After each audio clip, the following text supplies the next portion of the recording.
जोहार झारखंड, जय झारखंड। आशा करते हैं आप सभी ठीक होंगे। और जैसा कि सूचना व जानकारी मिल रही है, 60-40 नाई चल तो विरोध के तर्ज पर हमारे पड़ोसी राज्य बड़े भाई बिहार के अभ्यर्थी भी अब 60-40 नाई चलतों के साथ आंदोलन करने की तैयारी कर रहे हैं। ये सभी को जानकारी मिली होगी कि अब बिहार में भी 60-40 नाई चलतों के तर्ज पर आंदोलन करने की तैयारी। अब थोड़ा सा 60-40 झारखंड का और बिहार का 60-40 को समझ लेते हैं। तो फिलहाल 60-40 का मतलब झारखंड में क्या है कि 60 क्यों भाई और 40, ये तो खैर समझ गए। 60 यानी जो रिजर्वेशन का कोटा है, यानी 26% schedule tribe, 14% other backward caste, 10% economic weaker section यानी EWS और 10% शेड्यूल कास्ट। कुल मिलाकर 60% रिजर्व होता है, जिसमें ST, SC, OBC और जो जनरल कैटेगरी में EWS यानी जो OBC, ST, SC वर्ग से बाहर हैं। तो कुल मिलाकर 60 बनता है। वही 60 झारखंड में झारखंडियों के लिए सुनिश्चित है। उसमें भी ऐसा नहीं है। EWS मैक्सिमम बाहर राज्य के अभ्यर्थी बना लेते हैं। OBC भी अब बहुत सारे बाहर के अभ्यर्थी बनाने लगे हैं। SC भी अन्य राज्यों के लोग प्रमाण पत्र बनाकर माने यहाँ दाखिल हो जाते हैं। ST में तो खैर जबरदस्त फर्जी हो जाता है। कभी तो गैर ST लोग उसमें शामिल होकर नौकरी को हड़प लेते हैं। ये छुपा नहीं है, आपने देखा होगा। अब बिहार में क्या प्रक्रिया उसको भी जान लीजिए। जैसा कि जानकारी है, हो सके अगर हमारी जानकारी में त्रुटि दिखे तो आप सजेस्ट कीजिएगा। बिहार में 18+12 है OBC के लिए, यानी वहाँ जिस प्रकार हमारे यहाँ BC1 BC2 है, वहाँ अदर बैकवर्ड कास्ट और मोस्ट बैकवर्ड कास्ट यानी अन्य पिछड़ा वर्ग और अत्यंत पिछड़ा वर्ग है, और दोनों को मिलाकर 18+30 है। 16% शेड्यूल कास्ट के लिए है, यानी SC वर्ग अनुसूचित जाति के लिए है। 1% शेड्यूल ट्राइब यानी अनुसूचित जनजाति के लिए है, और संभव है 10% EWS इकोनॉमिक वीकर सेक्शन, यानी उनका 57 ही हो रहा है। हम लोग का तो 60-40 हो रहा था। अगर बिहार में आरक्षण नीति का ध्यान रखा जाए तो मुझे लगता है बिहार में 57-43 हो जाएगा। तो बिहार में क्या फॉर्मूला हो जाएगा? 60-40 नहीं, उन लोग को बोलना होगा 57-43 नहीं चल तो, यानी वहाँ जैसा हमें जानकारी हो सके उसमें अगर आपके पास कुछ बेहतर डाटा हो तो हमें प्रोवाइड करें। अगर हमसे कुछ त्रुटि हो रही है तो बिहार में नारा चलेगा 57-43, क्योंकि हमारा 60-40 था कि हमारे पास 60% रिजर्वेशन है, 40% ओपन है। ओपन में कोई भी एंट्री कर सकता है, लेकिन खैर झारखंड का दुर्भाग्य है कि यहाँ जो रिजर्वेशन कोटा है वहाँ भी कोई एंट्री कर सकता है। तो बिहार में फिलहाल चलेगा 57-43 नहीं चल तो। और हम लोग समर्थन करते हैं बिहार के बंधुओं का कि राज्य उनका है, और बिल्कुल वहाँ भी बेरोजगारी दर है, वहाँ के भी बहुत सारे बंधुआ मजदूर पूरे भारत देश में रहते हैं। तो हम लोग भी मानते हैं, क्योंकि हमने पहले ही कहा है कि भले हम लोग अपने राज्य के हितार्थ के लिए लड़ाई लड़ रहे हैं, इसका मतलब यह नहीं कि भारत के लोग हमारे नहीं, हमारे हैं। बिहार हमारा बड़ा भाई है, और इस दर्द और पीड़ा की घड़ी में हम लोग उनके साथ हैं कि उस राज्य में वहाँ भी, और संभव मुझे लगता है अब समय आ गया है कि आखिर भारतीय संविधान में इतना फेरबदल होता है, नेताओं की सुविधा के लिए फेरबदल होता है, अंबानी अडानी की सुविधा के लिए फेरबदल होता है, तो भैया आम युवा पढ़ने वाले छात्रों की सुविधा के लिए फेरबदल क्यों ना हो। तो इसीलिए अब प्रत्येक राज्य के लिए नियम बनना चाहिए।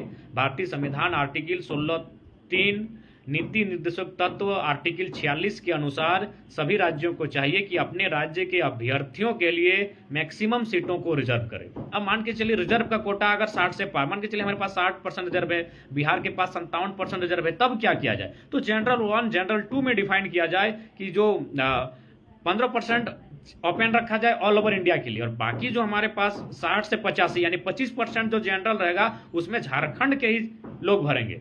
ST, SC, OBC जनरल जो भी उसमें आ सकते हैं।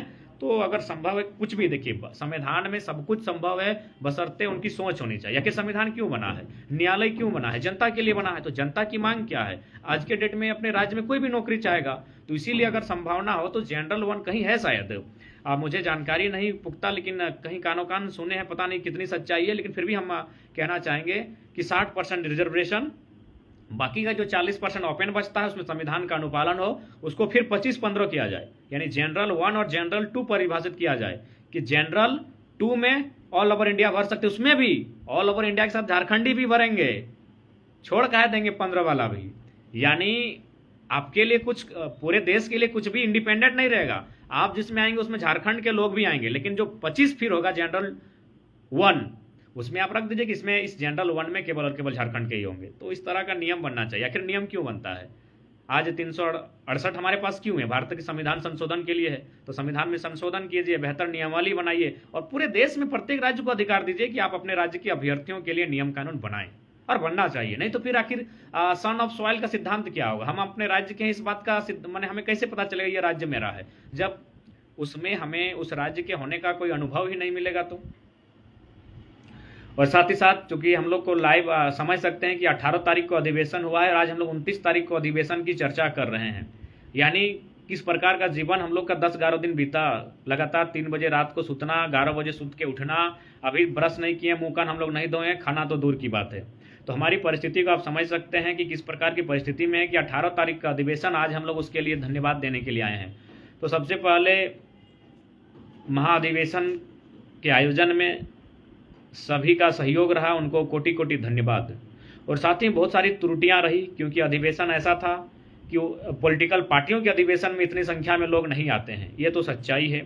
क्योंकि माननीय प्रधानमंत्री नरेंद्र मोदी जी पहुंचे हुए थे कुछ वर्षों पूर्व उसी हवाई पट्टी के मैदान में, एलोड्रम बलियापुर के मैदान में, जहां इतनी संख्या में लोग नहीं जुटे थे। जबकि ध्यान रहे उसमें 5000 की संख्या में तो पुलिसकर्मी थे और सरकारी कर्मी थे, क्योंकि उन्हें कहा गया था कि भाई प्रधानमंत्री जी आ रहे हैं, आपको तो जाना ही होगा। लेकिन आज हम नौजवानों की अधिवेशन में, जेबी केसेस के अधिवेशन में लोग अपने सहयोग से, अपने चंदे से, अपने खर्चे से, अपने तेल से, अपने पेट्रोल से, अपने भोजन से इतनी संख्या में आए जिसकी उम्मीद शायद हमारे मैनेजिंग कमेटी को नहीं थी, ऑर्गेनाइजिंग कमेटी को नहीं थी, मैनेजिंग कमेटी को नहीं, मैनेजमेंट को नहीं थी। और कुल मिलाकर हमें भी आभास नहीं था कि इतनी संख्या में लोग जुटेंगे, और भी इतनी 44 डिग्री के टेम्परेचर में, इतनी धूप में, जून के महीने में। तो कहीं ना कहीं ये हमारी जीत है। और जो त्रुटियां हुई वो हम स्वीकार करते हैं। चूँकि हम खुद 2 घंटा जंगल में बिताए हैं, आप समझ सकते हैं। 2 घंटा जंगल इसलिए गए ताकि हमारे साथ कम से कम 5% लोग हमारे पीछे चले जाएं, हमारे साथ चले जाएं, और कम से कम मैनेज हो सके, लोगों को बैठने का जगह मिल सके। तो ये भी एक प्लानिंग का हिस्सा था। और लगभग खजूर के पेड़ के नीचे बैठकर हम लोग 2 घंटा रहें। उस दरमियान मंच में क्या हुआ, किन्होंने बात को रखा, मुझे भी अनुभव नहीं है। तो इसलिए महाधिवेशन के लिए सभी का बहुत बहुत धन्यवाद। तो निश्चय ही है। और हाँ, अब एक सवाल आता है कि बिहार में अचानक ये 60-40 संतोष महतो टिड़वाड़दा निश्चित था, और हम उम्मीद करते हैं कि आपकी दूरदर्शिता सोच हमें कुछ जानकारी उपलब्ध करा सकती है, और मुझे उम्मीद है कि आप इस बारे में बेहतर से समझ गए होंगे। ये कहीं ना कहीं प्रायोजित है। तो अब ये चर्चा उठता है कि भाई झारखंड के तर्ज पर बिहार में अचानक क्यों हुआ, जबकि 1 महीना पहले वहाँ नोटिफिकेशन आया था कि भारत का नागरिक और बिहार राज्य का निवासी हो। इससे पहले भी तमाम जो भी वैकेंसी आती थी बिहार राज्य में, वहाँ साफ साफ लिखा होता था बिहार राज्य का निवासी हो, और 10% 5% अगर हो तो कुछ अन्य राज्यों के अभ्यर्थी पता नहीं किस रास्ते से वहाँ प्रवेश करते थे। लेकिन आज अचानक बिहार में ऐसी परिस्थिति क्यों आई? तो इसके लिए आपको परिस्थिति को समझना होगा। कौन सी परिस्थिति को समझना होगा? कि बिहार के माननीय मुख्यमंत्री श्री नीतीश कुमार कुछ दिन पूर्व अपने उप मुख्यमंत्री शायद तेजस्वी यादव जी के साथ झारखंड आए हुए थे। खैर उतना विशेष हमने उस मैटर पे ध्यान नहीं दिया, लेकिन शायद मुख्यमंत्री जी आए हुए थे, और हमारे माननीय मुख्यमंत्री श्री हेमंत सोरेन जी से उन्होंने मुलाकात की। और मुलाकात के दौरान इस बात पर चर्चा हुई गठबंधन को लेकर कि आगामी जो 2024 का लोकसभा चुनाव होगा वह गठबंधन में लड़ा जाएगा। तो संभावना है, और माननीय नीतीश कुमार महोदय चूँकि इच्छा भी रखते हैं, और बिल्कुल मुझे भी लगता है वे काबिल राजनेता हैं, वे सक्षम राजनेता हैं, प्रधानमंत्री पद के दावेदार हैं, अच्छी बात है। तो मुझे लगता है कहीं ना कहीं उनको भी इस बात का अंदाज़ा है कि कोई भी सेंट्रल पार्टी अगर बनती है, जैसे झारखंड मुक्ति मोर्चा एक क्षेत्रीय पार्टी है, लेकिन यह एक सेंट्रल पार्टी, देश लेवल की पार्टी कब बनेगी? जब 3 राज्यों में इनके विधायक चुनेंगे और वहां उनका वोट परसेंटेज मिनिमम 6% होना चाहिए। तो माननीय नीतीश कुमार का जो दल है, जनता दल यूनाइटेड, शॉर्ट में जेडीयू, जदयू, उसका बिहार में वर्चस्व है। अब वो प्रयास करेगी कि जो सीमावर्ती क्षेत्र हैं, जैसे कि हमारा झारखंड, यहाँ यदि उनके कुछ विधायक चुनते हैं और उनका यदि वोटिंग परसेंट 6 होता है, और ठीक उसी प्रकार और किसी एक राज्य में उनका वोटिंग परसेंटेज 6 होता है और कुछ विधायक वहाँ से चुने जाते हैं, तो संभावना है कि माननीय नीतीश कुमार जी जो हैं, उनका जो पार्टी है जदयू, जनता दल यूनाइटेड, वह कम से कम एक सेंट्रल पार्टी के तौर पर अपनी पहचान बना लेगा। अब सवाल बनता है, निश्चय ही गठबंधन के माने हालात पर चर्चा हुए हैं, तो जाहिर सी बात है इस विषय पर भी चर्चा हुआ होगा कि झारखंड में क्या उथल पुथल है। तो माननीय मुख्यमंत्री ने बिहार के मुख्यमंत्री को अवगत कराया होगा कि यहाँ क्या चल रहा है। न यहाँ 60-40 का विरोध चल रहा है, यहाँ खतियान को लेकर बात चल रही है, और यहाँ माने झारखंड के लोग बिहार से केवल नक्शे में झारखंड लिए अपना अधिकार मांग रहे हैं। तो नीतीश कुमार जी गए और एक नया नियम वहाँ भी 60-40 का तरीका अपनाने को मजबूर किया है छात्रों को। तो कहीं ना कहीं ये प्री प्लानिंग है, इसलिए आप इस बात को समझ सकते हैं। ठीक है, नीतीश कुमार जी बिल्कुल पीएम के कैंडिडेट बने, हमारी शुभकामनाएं हैं, लेकिन इसको आप प्री प्लानिंग मान सकते हैं झारखंड के तर्ज पर। और एक उदाहरण आपको दे सकते हैं, आप इस उदाहरण को नकार नहीं सकते हैं।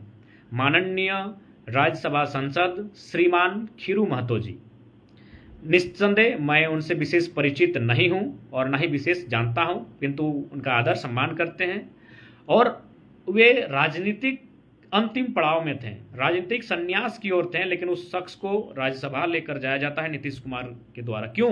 क्योंकि उन्होंने देखा कि झारखंड में आंदोलन हो रहा है और इस आंदोलन में कहीं ना कहीं बिहार झारखंड यूपी वाला कंट्रोवर्सी देखने को मिल रहा है।